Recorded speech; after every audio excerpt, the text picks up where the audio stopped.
Halo guys, lagi sama gue Dino di Sokin ya. Jadi pada episode kali ini atau pada video kali ini kita akan lanjutin series belajar AI bareng Dino.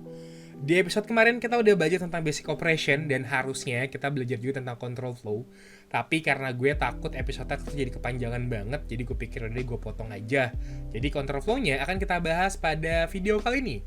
Oke, tanpa berlama-lama, mari kita langsung aja lanjut ke videonya guys. Kita lanjut ke video codingannya. Yuk. Oke guys, kita lanjut nih guys ya. Jadi ini codingannya juga pada pakai codingan file sebelumnya ya. Jadi kemarin kita udah ngomongin tentang basic operation. Sekarang kita mari lanjut ke dalam sebuah atau ini control flow teman-teman ya. Jadi mari kita lanjut ke control flow.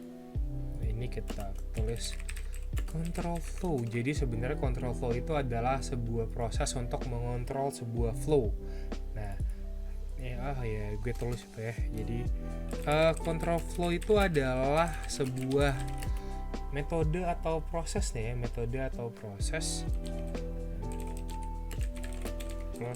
untuk mengontrol flow dari sebuah program. Nah, ada beberapa jenis atau metode control flow. Itu diantaranya itu ada if else, sebenarnya kita gini deh, percabangan dan juga perulangan. Oke, mari kita mulai dari percabangan dulu. Jadi di Python ini kita mulai dari percabangan. Kita coba dari if else, gitu kan. Nah, jadi di pattern-nya namanya if else nih ya. If pattern itu dia sintaksa kayak gini. Secara umum if else pada Python berbentuk seperti ini. Oh, ini mungkin kita ganti aja kali ya. Secara umum bentuknya itu seperti ini. If kan, kondisi terus perintah gitu kan, terus else perintah. Ini kalau if else ya pertama sini kan. Nah, jadi kayak gini. Pertama ada if else itu kayak gini. Jadi ada if else, jadi if kondisi apa, terus else perintah apa. Ini ada if else if. Jadi if dengan banyak kondisi, ini kan cuma 2 kondisi ya. Kalau misalkan masuk ke sini ya ke sini, kalau enggak ya ke sini gitu. Jadi ada 2 kondisi. Kalau ada banyak kondisi, ada if, elif, jadi pakainya elif. Jadi if kalau misalkan cek apakah dia memenuhi kondisi ini. Oh, kalau enggak dicek lagi apakah dia memenuhi kondisi ini. Kalau enggak dicek lagi apakah dia memenuhi kondisi ini atau enggak. Kalau enggak memenuhi 3 kondisi di atas gitu kan, berarti emang masuk ke kondisi ini kayak gitu. Itu ada dua tipe ya, if else dan juga if else if. Nah, mari kita akan coba yang if else dulu. Jadi misalkan aku punya ini A sama dengan 30, B sama dengan 10 gitu kan, dan C sama dengan A plus B. Aku akan print A, B, C gitu kan. Jadi A-nya 10, A-nya 30, B-nya 10, C-nya ada 40 kayak gitu. Nah, terus aku akan coba B. Misalkan if gitu kan. If A sama dengan B, aku akan bilang print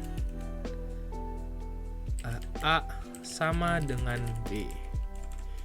Else ya aku akan bilang print A tidak sama dengan B. Kalau aku run, maka dia akan ngeprint A tidak sama dengan B. Karena nilai A-nya adalah 30, nilai B-nya adalah 10. Kayak gitu. Jadi dia cek kondisi ini masuk atau enggak. Kalau nggak masuk, dia akan ngecek ke kondisi ini. Kayak gitu. Misalkan kalau aku buat dengan kondisi yang sama, misalkan jadi lebih besar. Kalau misalkan aku buat sama dengan 1 gimana? Error. Jadi sama dengan 1 itu untuk inisialisasi, sama dengan 2 itu untuk mengecek gitu. Akan aku buat lebih besar. Kalau misalkan A lebih besar dari B, maka aku akan bilang A lebih besar dari B. Kalau misalkan dia tidak lebih besar, berarti adalah dia apa nih? Lebih kecil dari B atau A sama dengan B. Ya sih, karena kalau dia lebih besar, berarti lebih besar.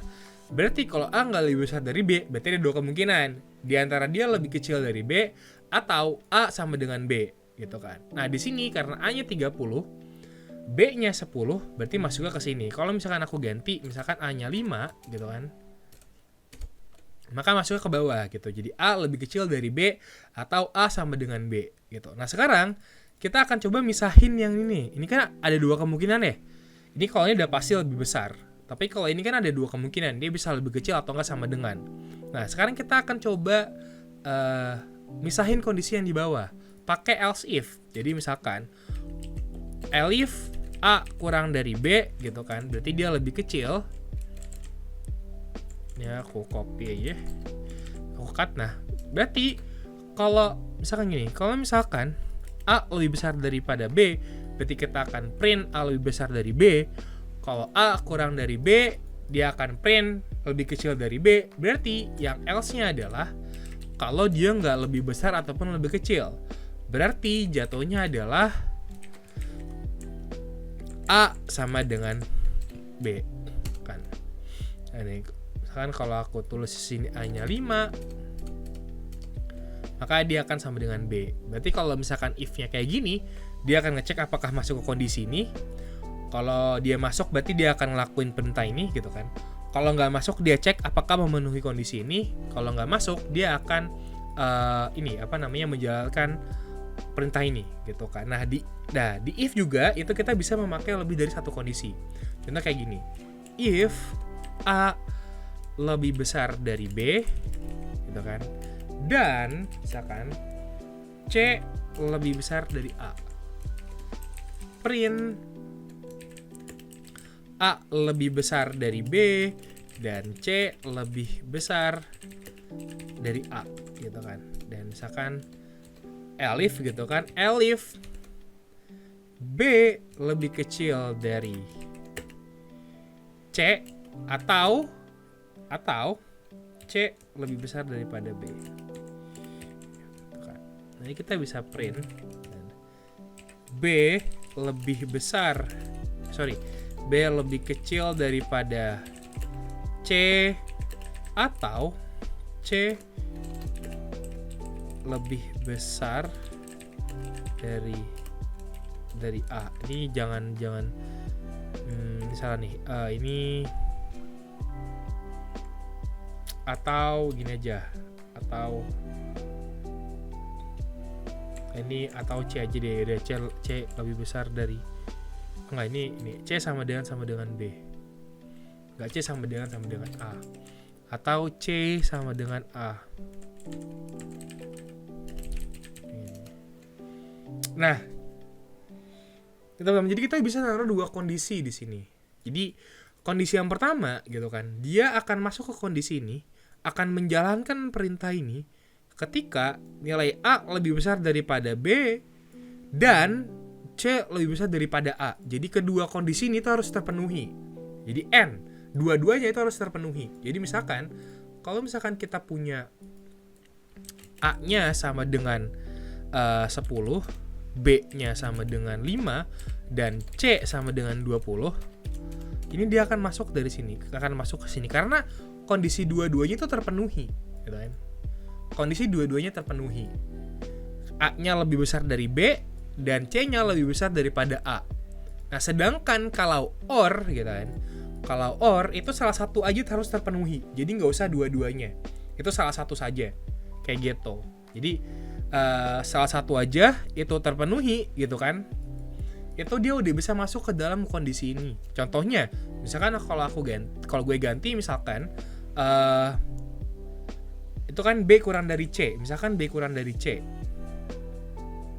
Ini udah masuk nih. Ini B udah kurang dari C. Tapi kenapa dia tetap masuk ke sini gitu kan? Kenapa nggak ke sini? Karena derajatnya dia dicek di sini dulu gitu. Ternyata kalau misalkan kan jadi nilai ABC ini kan udah di sini kan, udah apa namanya, udah kayak udah terpenuhi di sini kan, makanya dia nggak ngecek ke bawah lagi. Jadi kayak gitu, kalau di sini udah terpenuhi ya udah dia nggak akan ngecek ke bawah lagi walaupun kondisi di bawah itu ada yang terpenuhi. Nah makanya kita akan coba buat misalkan nilai dia itu nggak terpenuhi dari sini, misalkan C-nya 5. Nah ini nggak ada nih karena B harus kurang dari C, berarti ada 6. Nah kita lihat di sini gitu kan, dia nggak masuk ke sini gitu kan, karena ya A-nya lebih besar daripada B, tapi C-nya itu kurang dari A, ya nggak sih? C-nya kurang dari A, berarti nggak masuk kemari gitu. Nah kita lihat di sini, ini kan pakai OR ya, kita lihat dia masuk ke sini karena B-nya itu lebih kurang daripada C, walaupun C-nya itu nggak sama dengan A gitu, nggak sama kayak A, tapi dia tetap masuk ke sini karena ini pakai OR. Salah satu aja kondisi terpenuhi gitu kan, maka dia bisa masuk ke sini gitu. Jadi di dalam if juga kita bisa pakai dua kondisi atau dua kondisi yang berbeda. Kita bisa pakai and dan juga or. Kalau and dua-duanya harus true, bisa benar-benar masuk ke perintah di sini. Kalau or cukup salah satu aja yang true buat bisa masuk ke dalam sini. Lalu setelah ini, setelah for if, kita akan belajar tentang perulangan. Perulangan itu ada for loop dan while loop, teman-teman. Ada for loop dan juga while loop. By the way, kita pause dulu sebentar karena lagi ajan ya. Oke, kita lanjut lagi guys. Nih, tadi itu di if else. Sekarang kita masuk ke perulangan, yaitu for loop dan juga while loop. Mari kita mulai dengan for loop ya guys ya. Jadi kita mulai dengan for loop dulu nih. Jadi ada yang namanya perulangan tuh ada dua jenis, ada for loop dan juga while loop. Untuk for loop ya, perulangan for digunakan ketika kondisi berhentinya sebuah perulangan itu berdasarkan jumlah iterasi yang pasti. Bingung kan? Nah kita akan coba contohin. Jadi gini, jadi for loop tuh kayak gini. Misalkan jadi sintaksnya secara umum kayak gini. Sintaksnya adalah for, ini kita ngomongin for in range ya. Kita for in range dulu. Nanti ada yang namanya for each juga. Kita ngomongin for in range. Kalau for in range itu kayak gini. For, misalkan aku mau ngetik hi sebanyak 10 kali. Misalkan for i in range 0,10 gitu kan. Kita print hi. Di hi ini ada 10 kali. Jadi daripada kita ngeprint hi-nya itu 10 kali kayak print hi gitu kan, terus 10 kali gitu kan, kayak gini gitu kan, mendingan pakai for loop kayak gini.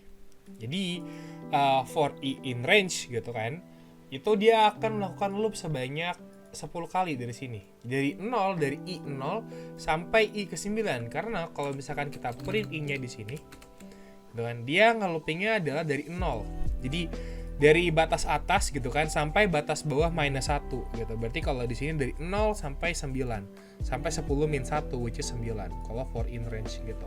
Ini for ini akan berguna banget kalau teman-teman develop program, karena pasti sebuah program itu seenggaknya akan pakai sebuah for. Banyak banget program yang pakai sebuah for jadi atau loop kayak gitu. Ini dari for i jadi secara sintaks secara umum kayak gini for. Lalu ada juga yang namanya for each. For each itu kayak gini. Misalkan gue punya sebuah list namanya buah. Isinya tuh ada, nih kita copy aja dari sini deh nih. Gue ada contekannya. Itu kan. Ini gue udah nyiapin contekan itu biar gak lama. Gue punya list buah kayak gini. Nah kita misalkan mau print semua elemen yang ada di dalam list buah ini. List buah gitu kan. Nah, ada dua cara. Pertama kita bisa pakai for i in range ini. Misalkan kayak gini. Jadi for i gitu kan in range len buah. Jadi len buah itu kalau misalkan gue print len buah di sini, jadi len itu adalah kepanjangan dari length gitu kan. Dia akan ngeprint jumlah elemen yang ada di dalam list buah ini. Which is ini ada 5, 1, 2, 3, 4, 5, maka nilainya ada 5. Jadi len itu dipakai untuk mengetahui seberapa banyak sih elemen dalam sebuah list, sebuah tuple ataupun sebuah set kayak gitu. Jadi untuk ngecek ada berapa sih jumlah elemen yang ada di sebuah tipe data lanjutan kayak gitu. Itu len. Jadi nah kalau misalnya kita mau ngeprint semua elemen yang ada di dalam list buah ini pakai for in range, itu akan kayak gini. Jadi nah, di sini kita bisa print buah indeks ke i. Nah dia bisa kayak gini atau gitu kan. Nah kalau kayak gini gue jelasin dulu ya. Kalau kayak gini berarti kan for i itu in range-nya 0 sampai len buah. Di sini len buahnya 5, berarti 0 sampai 5 min 1 gitu kan. 0 sampai 4 di sini. Nah ini berarti dia manggil pertama buah indeks ke i, berarti buah indeks ke 0. Mungkin gue ini aja buah indeks ke i.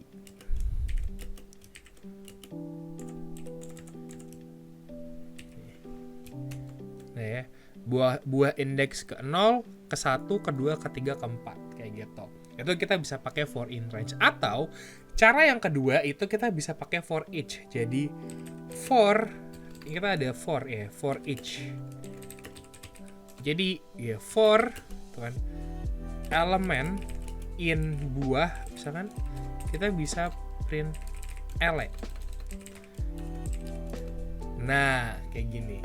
Jadi artinya dia bakal nge-iterate atau nge-iterasi tiap elemen yang ada di dalam buah.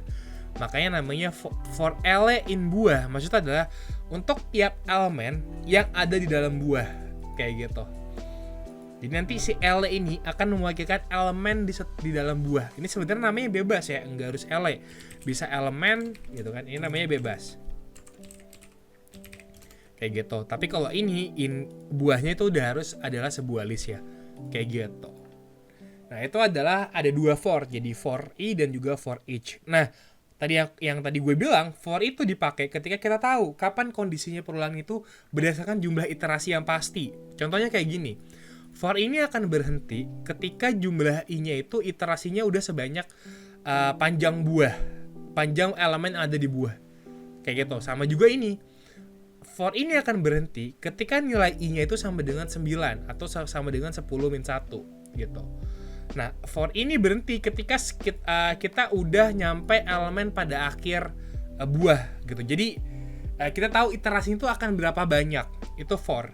Nah, gimana kalau misalkan kita mau buat sebuah perulangan tapi kondisi berhentinya itu bukan iterasi, bukan jumlah misalkan adalah sebuah kondisi tertentu. Misalkan kita mau ngebuat sebuah perulangan gitu kan, yang misalkan berdasarkan sebuah variabel. Kalau nilainya true, dia tetap jalan. Kalau nilainya false, dia berhenti. Gitu. Nah, kalau kayak gitu, itu nggak bisa pakai for. Karena kita nggak tahu akan seberapa banyak perulangannya gitu kan. Karena yang kita tahu cuman kalau variabel tersebut itu nilainya false, dia berhenti. Kalau dia nilainya true, dia keep looping. Nah itulah kalau misalkan kayak gitu ada yang namanya while loop guys. Ada yang namanya while loop. While loop. Nah while loop dipakai ketika kita mempunyai kondisi perulangan di mana yang akan berhenti pada kondisi tertentu. Dalam catatan bukan kita tidak tahu pasti akan berapa banyak perulangan yang terjadi gitu kan. Kayak gini. Contohnya misalkan gini.